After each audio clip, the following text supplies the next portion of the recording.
Hi, I'm Rasheed Philips. I'm a pit master, and we're here at the Beef is What's for Dinner Culinary Center. I'm going to teach you some amazing tips and tricks to help elevate your beef. So in cooking, there's a thing called carryover heat. This carryover heat basically breaks down to the fact that the protein in your beef is going to continue to cook even though you've removed it from the heat source. That's why it's very important to allow it to rest 5 to 10 minutes before you fully serve it. Let that carryover heat dissipate a bit, let the juices redistribute. Don't get me wrong, I completely understand the sense of urgency and craving to want to eat your food once you've put all that effort into it.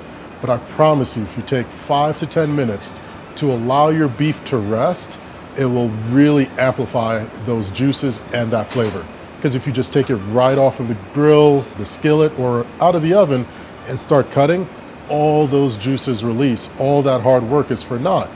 Give it a moment to let those juices reacclimate and distribute throughout the beef, and then cut.